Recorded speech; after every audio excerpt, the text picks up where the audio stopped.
Hello, everyone. Hello, everyone. This is Devin Thorpe for Your Mark on the World, and I'm a Forbes contributor covering social entrepreneurship and impact investing. And we're excited to have with us today Chase Winder, who's the managing director of the Digital Learning Alliance, which is creating a statewide, a national campaign across all 50 states to change education, to improve it dramatically. Chase, thank you very much for joining us. Thank you so much, Devin. I'm really looking forward to sharing some of our remarkable progress and mission, and how we can really try and help make an impact for society by improving education. Give us the short version here, the quick version. What is the Digital Learning Alliance doing? What are you trying to change?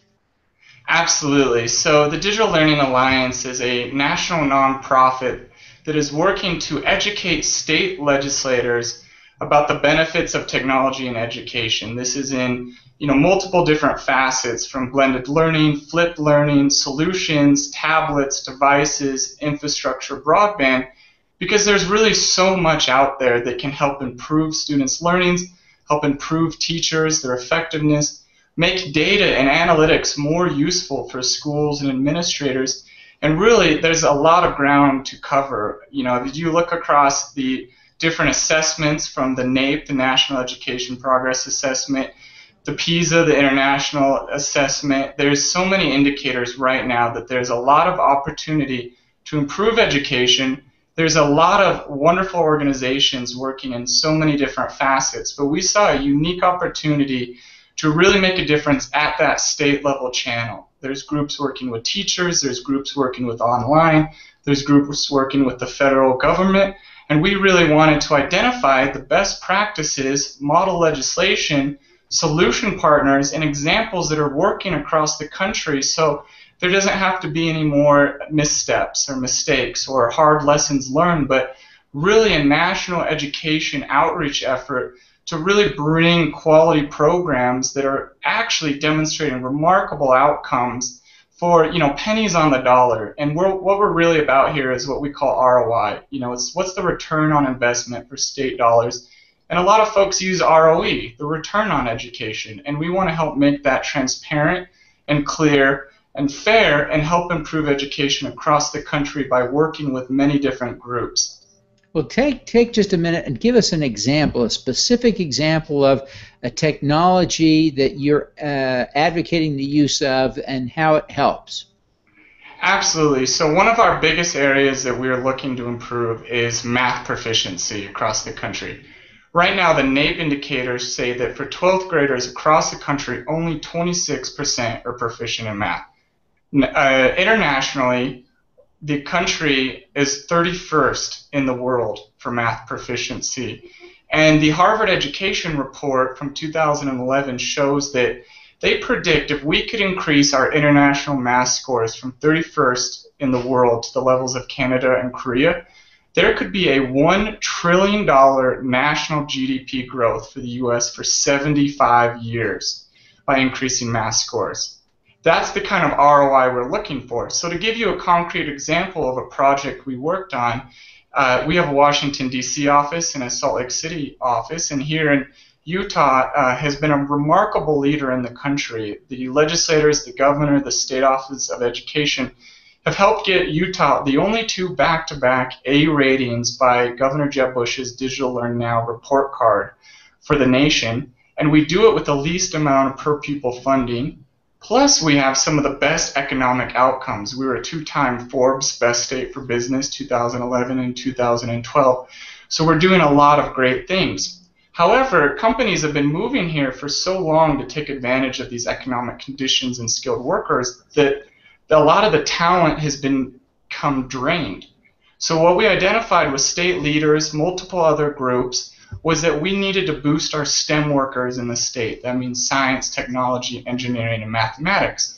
And the idea was, how can we best approach this in a cost-effective manner that teachers like and students like? So the state of Utah legislature produced a STEM Action Center for the entire state, funded it last legislative session with $10 million of funding for math software programs for 7th, 8th, 9th, 10th, 11th, and 12th grades. Then there was an independent evaluation funded by for Utah State University to conduct a pilot program and measure the effectiveness of it for a sample size of 5,000 students. And the results were remarkable. In just a 3 to 4 month pilot program, these math programs, which cost on average, I would say, between $10 to $20 per student, which you have to think that on average states are spending anywhere between $6 to $10 to $12,000 per pupil. This costs $10. There was math gains of 5 times the normal average in 1 year in 3 months for $20 a student. And I was visiting a classroom with the state superintendent of Utah, several of the legislative leaders who helped put this program together, and local school leaders. And there was a student in the classroom who said, I have been crying over my homework for so long, going home with a worksheet that I turn in. I get a letter grade a few days later. I don't know what I'm doing. My parents can't help me. And this math program was able to be there to coach me through the individual lessons, what I'm doing wrong, to remediate my shortcomings, and that provides meaningful data and reports to the teachers so they can pinpoint where that student is lacking knowledge. It may be in fractions, it may be in addition. That teacher can then differentiate that instruction for the student, save that time to figure out what the problem is, and instead provide direct instruction. And she raised her hand and asked the Utah State leaders of education, may I use this in the summer? It is helping me so much. I want to take this home with me during the summer. I've made such great progress in my math learning in just 3 months that they're engaged, they're using it, it's cost effective, teachers are loving the reports and data, and it's something that's going to help boost our STEM readiness in the state to attract more companies, more workers to move to the state to take advantage of that increasing talent.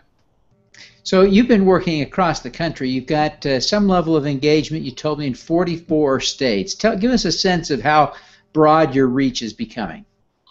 Absolutely. Well, one of our rallying cries here is that legislators don't know what they don't know. And they're in a very difficult position because most of the states, these are part-time legislators with full-time day jobs. And their day jobs do not often relate to the powerful committees they stand on. And so they have a significant obligation each year to pass multi-billion-dollar budgets funding a portion of public and higher education. Yes, schools and districts get funding from property taxes or school trust lands, but a significant portion comes from the actual legislature. But they're in the middle of a dodgeball game. Everyone is throwing at them, from lobbyists to constituents to media, companies. Everyone is coming with their hand out wanting something. And what we decided to do is come to them to partner and provide solutions and answers to their biggest issues. A lot of them take a stance on being anti-bullying. Some take a stance on wanting to improve reading. Some for STEM, some for math. So we wanted to be all-encompassing of the benefits technology can have in each area. So right now we've identified 14 education areas where there are robust products doing just what they did for math, but for bullying, for reading, for pre-kindergarten, for professional development, for teachers, for devices. And so as we're working across the country, our message really resonates with state legislators. We come to them to provide them answers. We are a trusted, independent, third-party nonprofit resource, and our executive team has almost 100 years of experience working at the state level with policy, economic development, and technology, and so our message really resonates. And it really resonates across party lines because we're here to help improve the economy by improving education and finding ways to do so that are very amicable to teachers, parents, and students, that are cost effective and return that ROI for those investments. And so we've been working with legislators in Arizona, in Montana, in California, Texas, Florida, New York, Alaska, Hawaii, all across the country. And they have been very encouraged by our support and our outreach. And we have policy best practices because a lot of times if you're starting from scratch, you might make the same mistakes another state did. So we have a team that analyzes and reviews different deployment structures that are more effective, that get better participation, that get better outcomes, that get better engagement.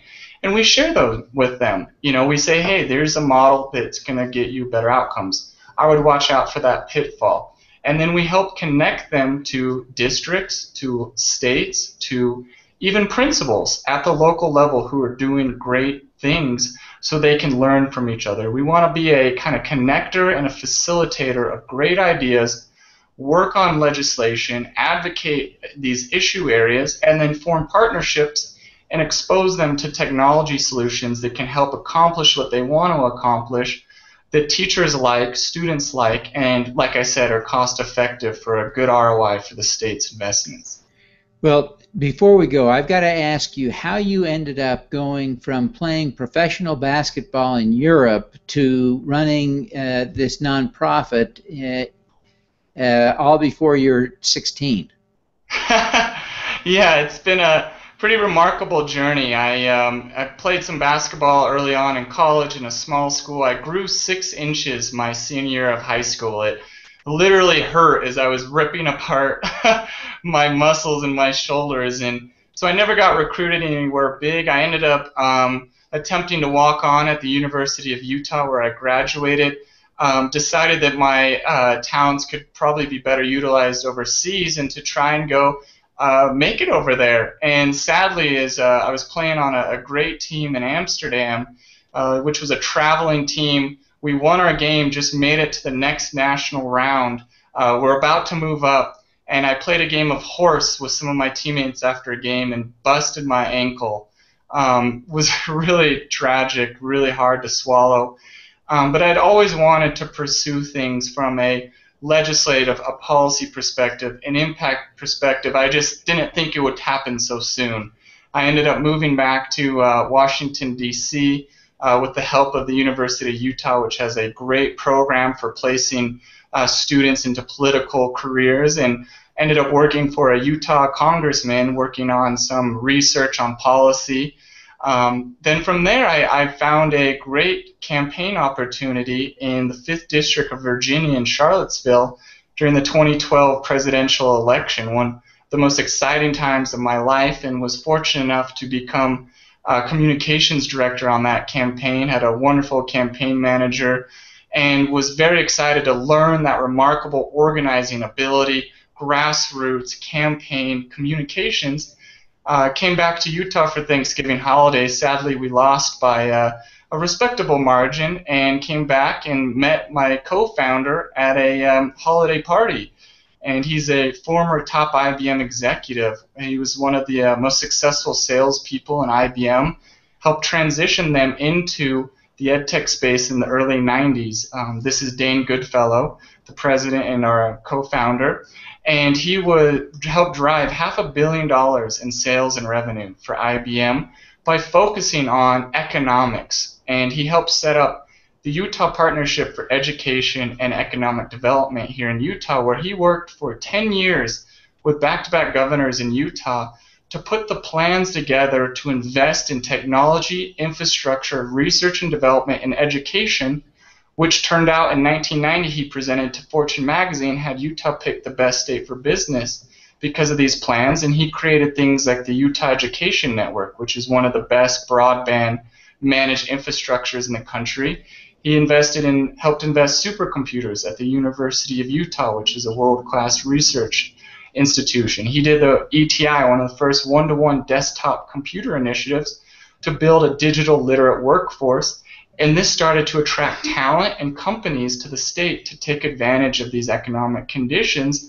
And this is really the fabric and the framework with which we are now scaling this proven model to other states to help articulate the same investments, the same economic foundations, and the same types of robust technology solutions to make a difference. And he looked at me over dinner and said, do you want to be a part of this and get it off the ground and help make a difference? And I had an opportunity lined up at the Pentagon with the top security clearance. I gave that up. I packed up my car, moved across the country, 4-day road trip back to Utah, and the two of us started the company with almost no money in the bank, and now we've grown to almost a 20-person staff in 6 states, outreach to 44 states and hundreds of legislators, and a large swath of very good partner and sponsor companies who are helping to support this mission across the country. So been a remarkable journey ever since, Devin.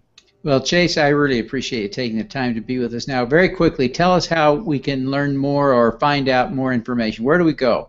Absolutely. So our website is digitallearningalliance.org, and we are really finding a lot of traction with teachers, district leaders, state legislators, and parents who want to get involved and voice their opinions. We're soon going to be launching a national outreach campaign that is going to be very much a grassroots style organizing to help get parents, students, teachers all on the same page to help advocate and encourage these kinds of resources to be used at their local level. And so we really like your participation, your feedback.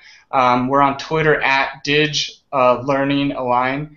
And we're really looking forward to working across the country with more and more folks. And this is certainly the precipice of a giant movement across the country and the world towards 21st century technology tools. Well, fantastic. Chase, thank you very much for being with us today. Really appreciate your time. Thank you so much, Devin. It's been a pleasure. All righty. Let's do some good.